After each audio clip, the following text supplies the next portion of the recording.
네, 안녕하세요. 홍혜진입니다. 이번 주 이재명 정부의 부동산 정책 때문에 말 그대로 수도권, 서울이 대혼란의 연속이었습니다.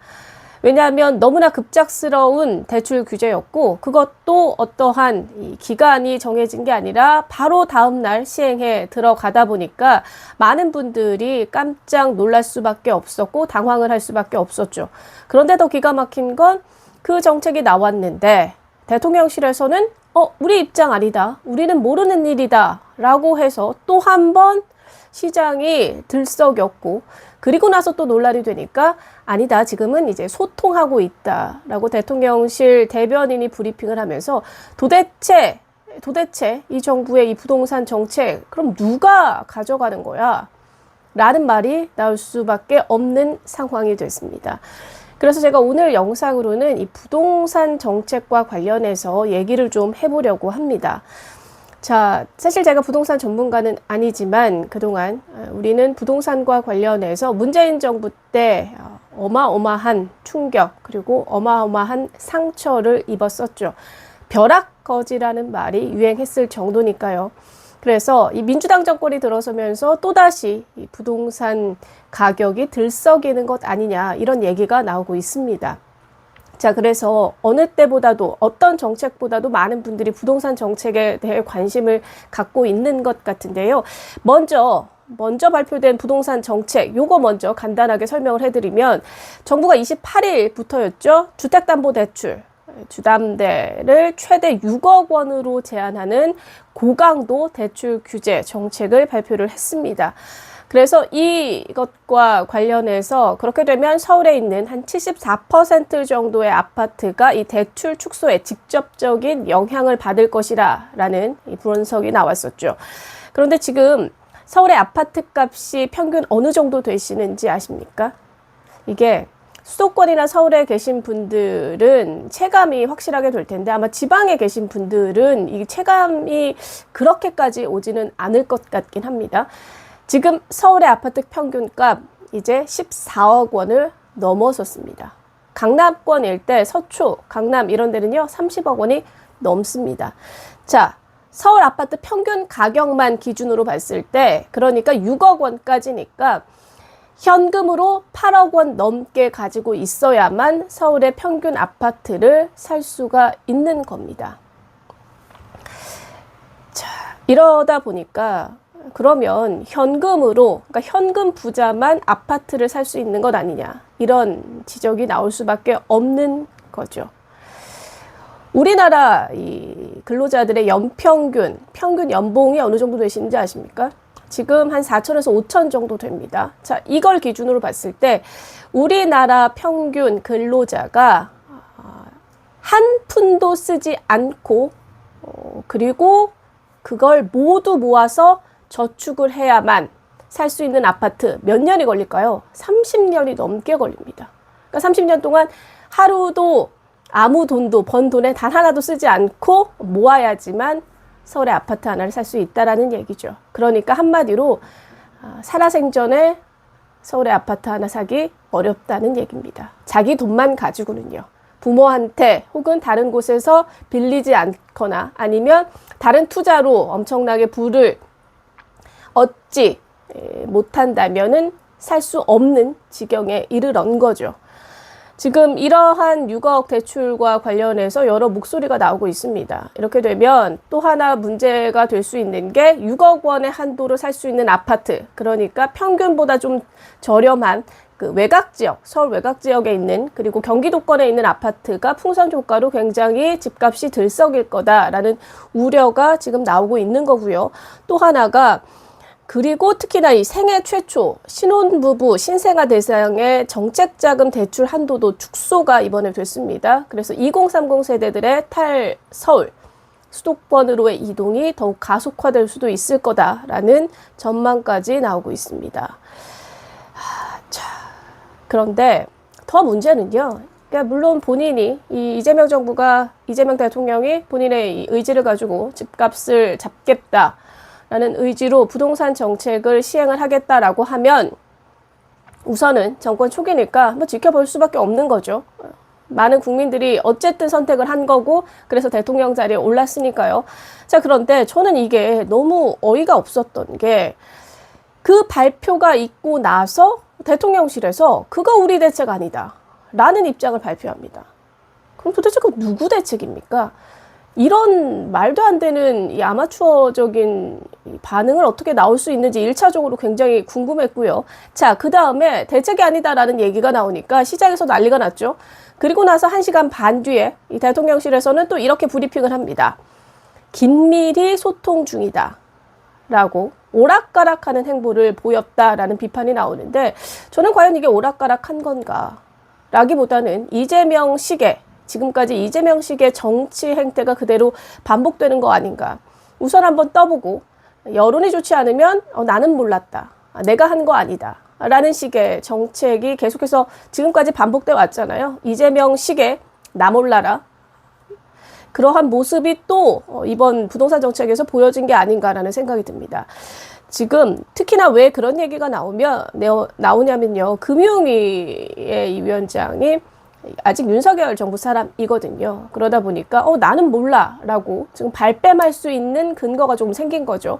자, 하지만 여러분 아시는 것처럼 이런 정책, 특히나 너무나 민감할 수 있는 부동산 정책, 수도권의 인구는요, 우리나라 절반이 살고 있습니다. 이 절반이 영향을 받을 수도 있는 이 정책을 발표하면서 대통령실과 교감 없이 발표를 했다?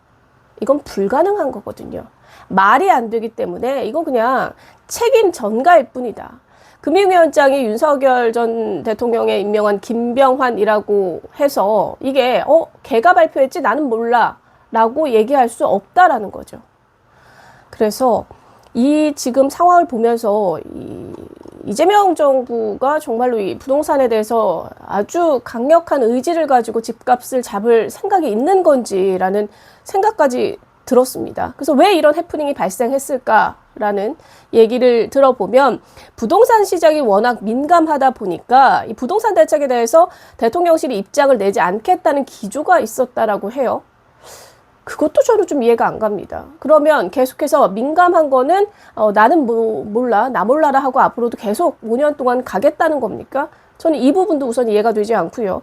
그리고 대통령실이 나서면 시장에 잘못된 신호를 줄 수 있어 말을 아끼겠다는 취지라고 했는데 자, 그런데 이런 거 발표를 정부 부처가 혹은 국토부가 금융위가 발표한다고 해서 이거는 이재명 정부와는 전혀 다른 입장이 아니야. 같은 입장이 아니야라고 어떤 국민이 생각하겠습니까? 당연히 이재명 정부에서 나온 정책이라고 생각을 하겠죠. 그래서 저는 이렇게 책임 전가하는 듯한 이게 부동산 정책까지 이어서서는 절대로 안 된다.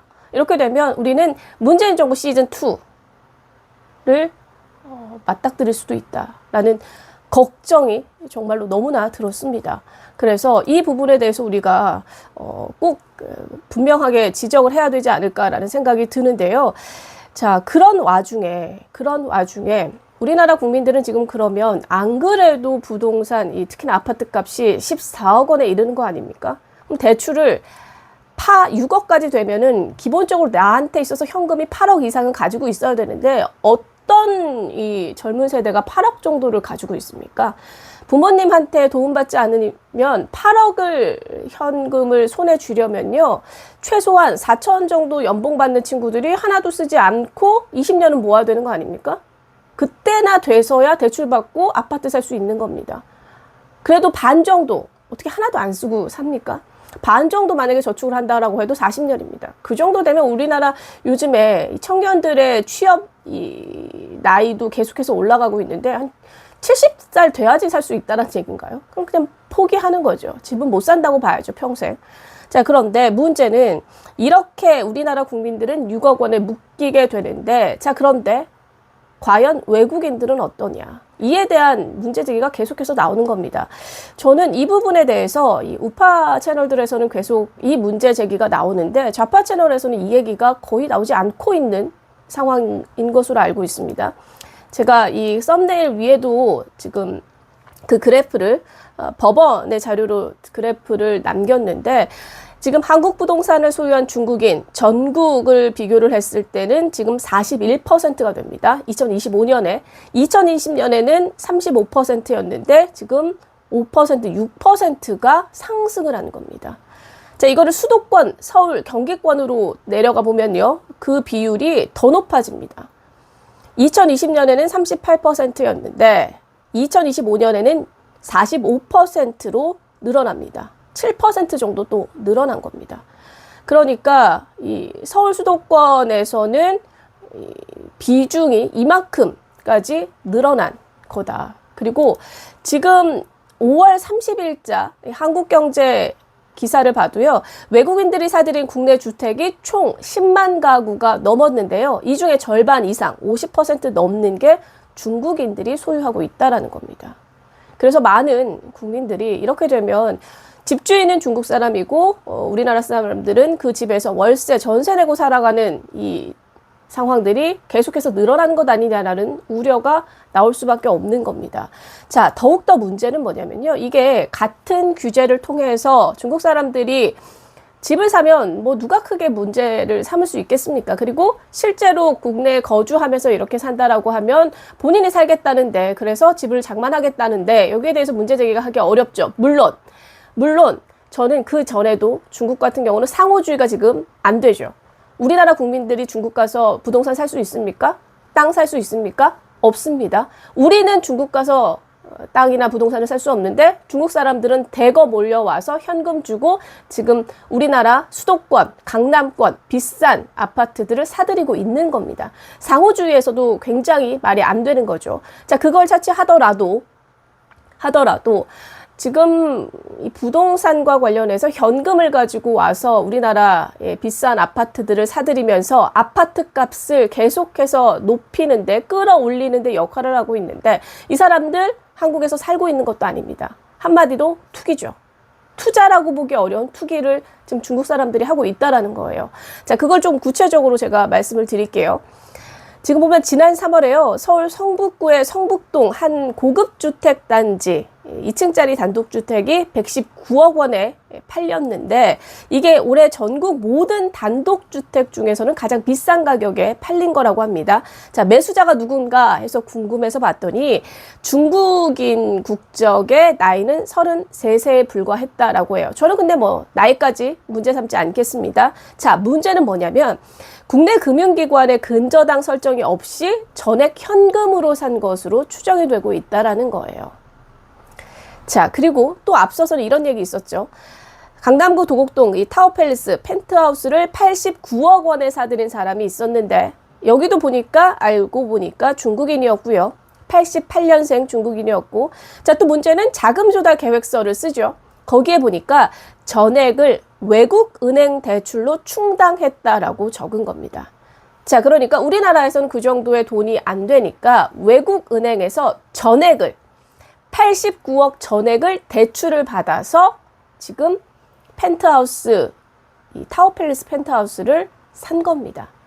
여기 뭐 뻔하죠. 앞으로 계속해서 오를 일만 남은 동네에 남은 아파트 아닙니까?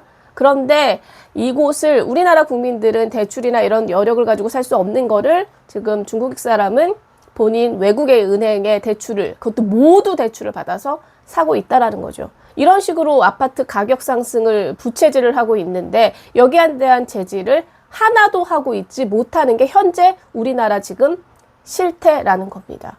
여기에 대해서 문제 제기를 안 할 수가 없는 거죠. 그리고 그 비율이 계속해서 높아지고 있는 거죠. 지금 앞서 말씀드린 것처럼 50% 가까이 되고 있는 거 아니겠습니까? 자, 이러니까 많은 분들이 이러다가 우리나라가 정말 중국의 속국이 되는 거 아니냐라는 문제 제기를 하고 있는 거고 우려를 하고 있는 겁니다. 자, 그런데 지금 이재명 정부에서 이재명 대통령은 중국에 대해 뭐라고 하고 있습니까? 우리 너무나 잘 알고 있죠. 친북 성향을 그대로 보여주고 있는, 친중 성향을 그대로 보여주고 있는 이재명 대통령이죠. 그냥 쉐쉐 하라는 아주 유명한 짤도, 아주 유명한 말도 우리는 알고 있습니다.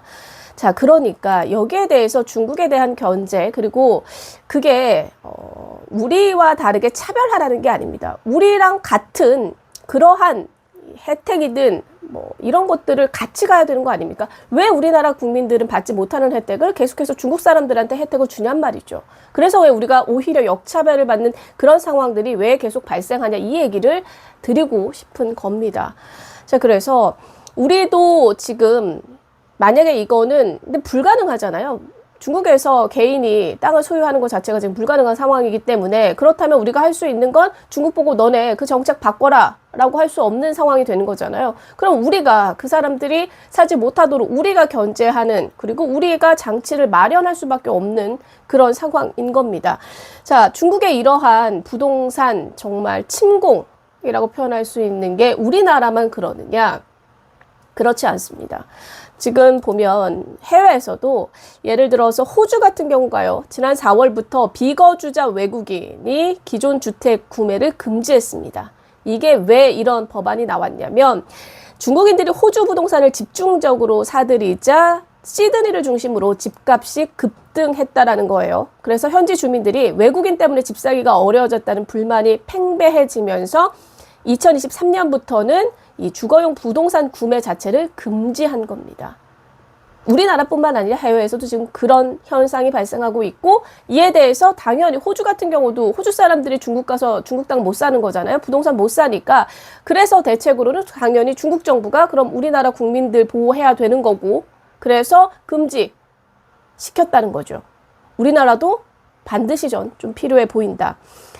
정치권에서 수도권 외국인 토지거래 허가제 법안이 제출됐다라고 하는데, 이거 좀 통과를 시켜야 되지 않을까. 그래서 저는 여러분들이 이 법안들이 과연 국회에서 통과가 되는지 안 되는지를 좀 보셨으면 좋겠어요. 왜냐하면 민주당이 의지만 가지고 있으면 통과시킬 수 있습니다. 이거 국민의힘만 의지 갖는다고 해서는 지금 현재 상황, 이 의석수로 절대 다수를 차지하는 민주당의 이 국회 지금 구성상 국민의힘만 찬성을 해서는 절대 통과를 시키지 못합니다. 민주당의 협조가 있어야 됩니다. 그래서 이 법안이 계속해서 처리가 안 된다라는 건 민주당이 협조를 하지 않고 있다라는 거죠. 그래서 이 부분도 우리가 계속해서 눈여겨봐야 된다라는 말씀을 꼭 드리고 싶었습니다. 저는 이 부동산과 관련한 얘기를 할 때 가장 이 나쁜 대통령이라고 생각하는 게 바로 문재인입니다. 문재인 대통령이 가장 나쁜 대통령이라고 생각하는 게 이 국민들의 희망의 사다리를 걷어차고 정말 한순간에 벼락거지로 만든 그런 정책을 한 사람이기 때문입니다.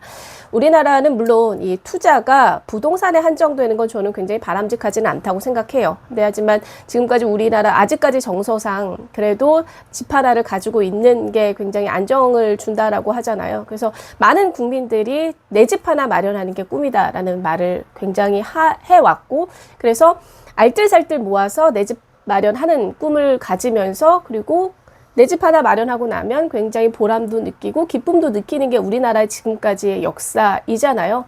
생활이었던 거고. 자, 그런데 부동산 이 문재인 정부 때 어마어마하게 올랐죠. 정말로.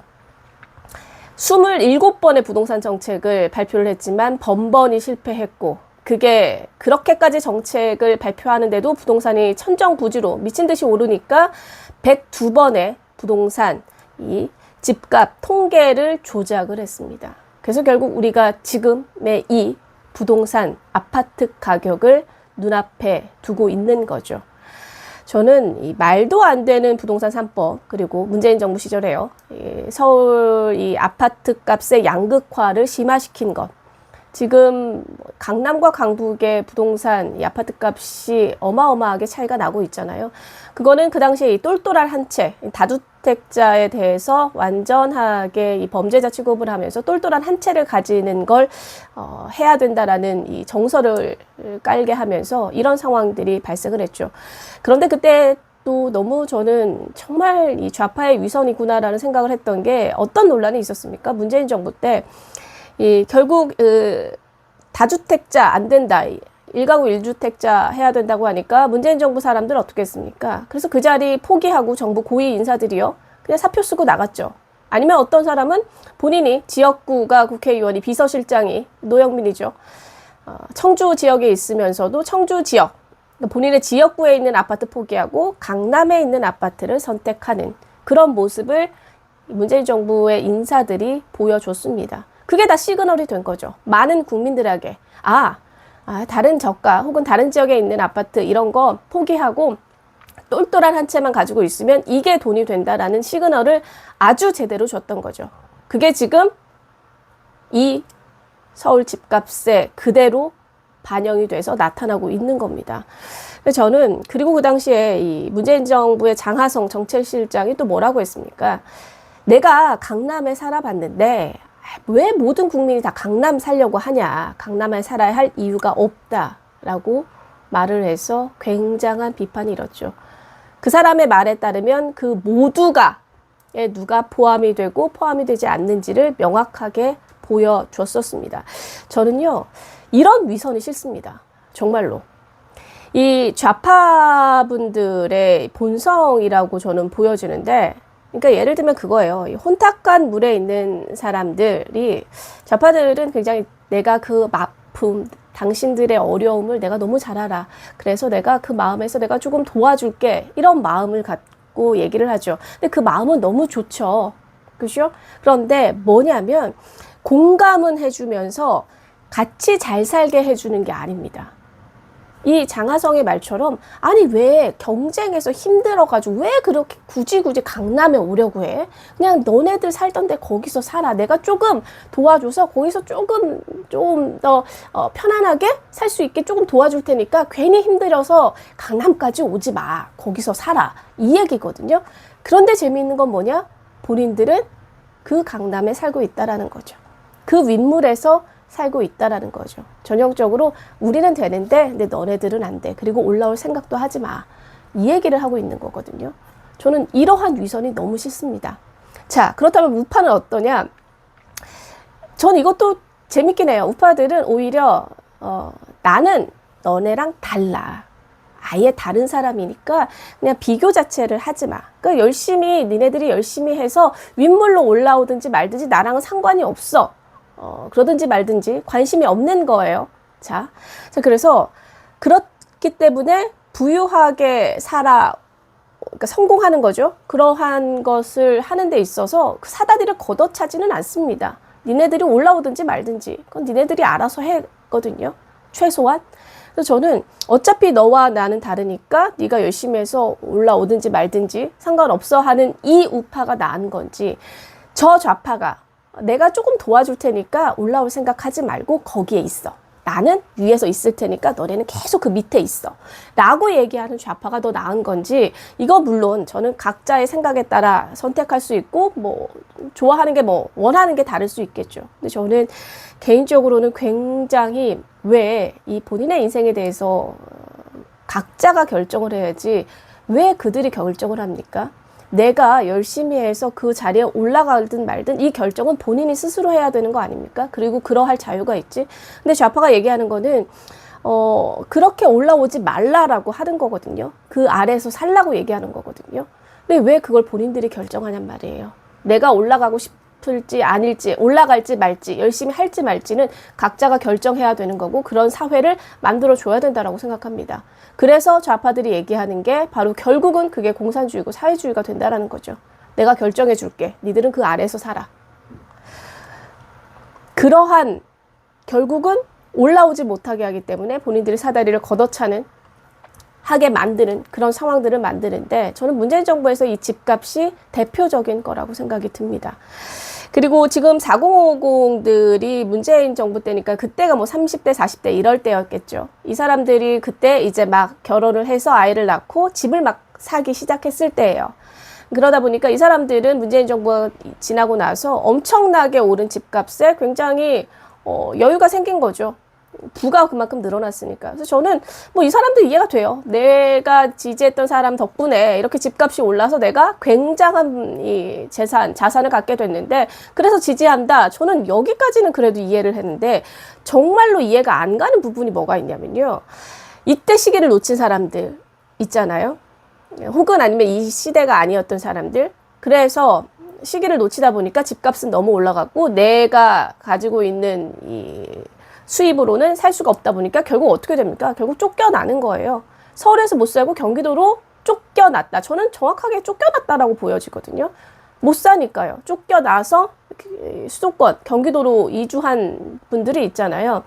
그러니까 혼자 살면 상관없어요. 뭐 그리고 아파트가 아니라면 뭐 서울에서 살 수 있겠지만 결혼하고 아이도 있고 그리고 좀 아파트나 이런 좀 안정적인 거주 공간에서 살고 싶은 분들은 결국 외곽으로 넘어갈 수밖에 없었거든요. 근데 이분들 출퇴근 2시간, 3시간 걸려서 다니면서 또 아침에는 출근길에 김어준의 라디오를 듣고 그 모습을 보면서 참 저는 아이러니하다라는 생각이 들었습니다.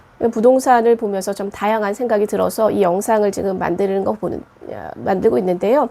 제가 앞서서 영상 뭐 많이는 아니었지만 며칠 동안 올린 그 영상의 댓글을 보면서 생각보다 이 진보 진영의 분들도 참 많이 보셨더라고요. 그래서 많은 이 험담과 욕설과 뭐 이런 것들을 많이 남기셨던데 저는요 좋습니다. 왜냐하면 많이 보셨으면 좋겠어요. 보수 진영뿐만 아니라 진보 진영에 계신 분들도 전 많이 보셨으면 좋겠어요.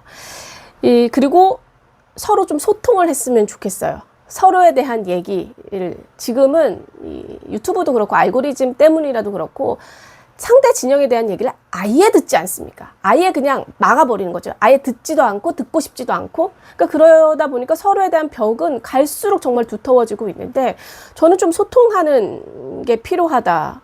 라는 생각이 들어요. 그게 지금 뭐 유튜브의 지지층도 그렇지만 정치도 그렇지 않습니까? 아예 그냥 예전의 낭만 따위는 다 사라진 게 지금 현재 국회고 의회인데 저는 조금 더 많은 분들이 소통을 했으면 좋겠다라는 생각을 하고요. 그래서 제가 원래 이 영상을 시작할 때 정치 라이브에서 매일 라이브를 할 생각이었는데 이게 또 유튜브가 라이브가 또 바로가 되지 않더라고요. 여러 제약이 있습니다. 구독자의 제약도 있고 해서 제가 바로 지금 라이브를 못 하는데 여러분들이 좀 구독을 많이 눌러주시면 제가 바로 라이브를 좀 시작해 볼까 합니다. 그래서 구독을 좀 부탁드린다라는 말씀을 드리고 만약에 라이브를 하게 되면 저는 뭐 보수 진영이든 진보 진영이든 다 들어오셔서 각자 다양한 얘기를 함께 했으면 좋겠다라는 생각이 더욱 듭니다.